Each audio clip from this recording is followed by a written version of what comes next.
తెలంగాణ అసెంబ్లీలో కాంగ్రెస్ ఎమ్మెల్యే కోమటిరెడ్డి రాజగోపాల్ రెడ్డిపై మాజీ మంత్రి హరీష్ రావు తీవ్రస్థాయిలో ధ్వజమెత్తారు. శాసనసభలో రాజగోపాల్ రెడ్డి మాట్లాడుతూ ఎంత బాగా పనిచేసినా హరీష్ ను కేసీఆర్ సీఎం చేయరని వ్యాఖ్యానించారు. ఈ వ్యాఖ్యలపై హరీష్ రావు భగ్గుమన్నారు. రేవంత్ రెడ్డి దబాయించగానే మైక్ కట్ చేయడం ఏంటి, మా హక్కులు హరించడం ఏంటి అని హరీష్ రావు మండిపడ్డారు. మీ పార్టీలాగా 50 కోట్లిచ్చి పీసీసీ అధ్యక్ష పదవి కొనుక్కునే కర్మ మాకు లేదు.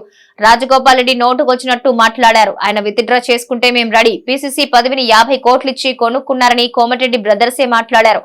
ఆ వీడియో కూడా ఉంది. రాజగోపాల్ రెడ్డి తన వ్యాఖ్యలను ఉపసంహరించుకుంటే నేను ఉపసంహరించుకునేందుకు రెడీగా ఉన్నాను. నేను కమెంట్ చేయలేదు. సభా నాయకుడిపై వారి వైపు నుంచి ఇష్టారీతిగా కమెంట్ చేసినప్పుడు నేను వారు బయట చేసిన మాటల్ని గుర్తు చేశాను.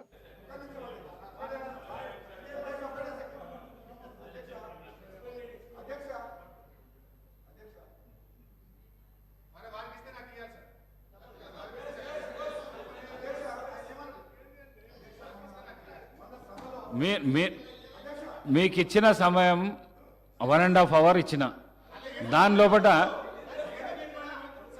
మీరు ఈ వర్డ్ ఏదైతే యూజ్ చేసినారో అది విత్డ్రా చేసుకోండి. శాసనసభకు మంచి పరిణామం అది. విత్డ్రా చేసుకో. ఒక సభా నాయకుని మీద ఈ విధంగా మీరు వ్యాఖ్యానాలు చేయడం మంచిది కాదు. విత్డ్రా చేసుకోండి ప్లీజ్. సార్ స్పీకర్ సార్, నేను కామెంట్ చేయలేదు సార్. సభా నాయకుడు నువ్వు పేరు చెప్పలేదు, ఏం చెప్పలేదు. ఒకటి అయితే. రెండోది అధ్యక్ష, కామెంట్స్ ఎప్పుడు వచ్చినాయి అధ్యక్ష? వారి వైపు నుంచి ఇష్టారీతిగా మా మీద కామెంట్ చేసినప్పుడు తప్పనిసరి పరిస్థితుల్లో వారు చేసిన వ్యాఖ్యలు, బయట చేసిన వ్యాఖ్యలు నేను గుర్తు చేసిన తప్ప ఇది నేను సొంత కామెంట్స్ కాదు, నేను నా నోట్ల నుంచి చెప్పింది కాదు. వారు చెప్పిన మాటల్ని నేను గుర్తు చేసిన. నేనేమంటా సార్, వారిని విత్డ్రా చేసుకోమని, నా మీద మా పార్టీ మీద చేసిన వ్యాఖ్యల్ని వారు విత్డ్రా చేసుకుంటే I'm ready to withdraw. I have no objection.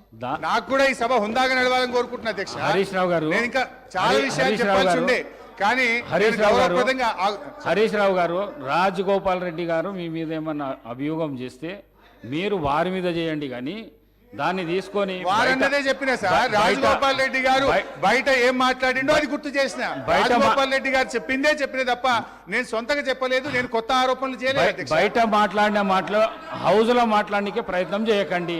మీరు విత్డ్రా చేసుకోండి. ఈ ప్రాక్టీస్ మంచి ప్రాక్టీస్. వారు విత్డ్రా చేసుకుంటే ఒక పని చేయండి సార్. వారు విత్డ్రా చేసుకుంటారు కదా, ఇద్దరి కూడా మీరు ఎక్స్పెల్ చేయండి. I have no objection. ఇద్దరి మీరు ఎక్స్పెల్ చేయండి. You take a call, you take a decision. అధ్యక్ష, మా పార్టీ మీద ఆయన అట్లా చేయకూడదు కదా అధ్యక్ష. ఇప్పుడు మా నాయకుడి ఇష్టం. మా పార్టీ ఏంది, ఒక మాట మీద ఉంటాం.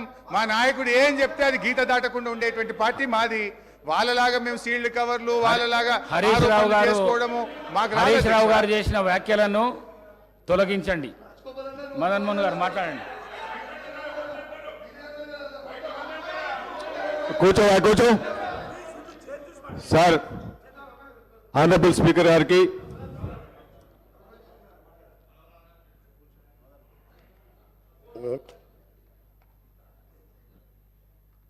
గౌరవ సభ్యుడు హరీష్ రావు గారికి, మీరు మొన్న కేటీఆర్ గారు కూడా మాట్లాడిన రోజు నేను హాస్పిటల్ రాలేదు. మీకు మా ఇంటర్నల్ పార్టీ విషయంలో మాట అయిపోయింది ఎప్పుడో పట్టుకొని, అరే మీరు అది కాదు, ఆయన గురించి మాట్లాడలేదు. అరే మీరు ఆల్రెడీ ఒకటి ఇవ్వండి. ఇప్పుడు మా కాంగ్రెస్ పార్టీ, నేషనల్ పార్టీ ఒక సిద్ధాంతం, నాయకుని ఎన్నుకున్నాం. ముఖ్యమంత్రి గారు రేవంత్ రెడ్డి గారు ఉన్నారు. ఆయన నాయకత్వంలో ఇలా మంత్రివర్గం ఏర్పడి గవర్నమెంట్ ఏర్పడింది. మీకేం పని లేదా? మీరు ఏం చేసిండ్రు 10 ఏళ్లలో? ఏం ఎగబెట్టిండ్రు, ఎట్లా దోసుకుండ్రో ఇలా ప్రజల ముందు బయట పెడుతుంటే మీరు పాటు పట్టుకుంటా. నీకేమైనా ఉంటే 10 ఏళ్లలో నువ్వు ఏం చేసినావు? ఒక ఉద్యోగం ఇచ్చినావా, ఒక ఇల్లు కట్టావా? అది చెప్పకుండా ఎంతసేపు మాట్లాడు. మేము చెప్పాలా మీ బాబు ఎట్లా కొట్లాడుకుంటూ చెప్పాలా?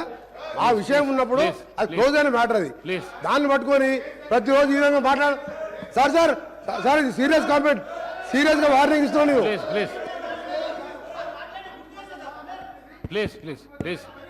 ప్లీజ్ కూర్చోండి. ఆనరబుల్ స్పీకర్ గారికి, మంత్రి గారు కూర్చోండి. సార్, ఈరోజు I want to thank you మా సీనియర్ లీడర్ మేడం గారికి, ఖర్గే గారికి, ఆనరబుల్ సీఎం గారికి.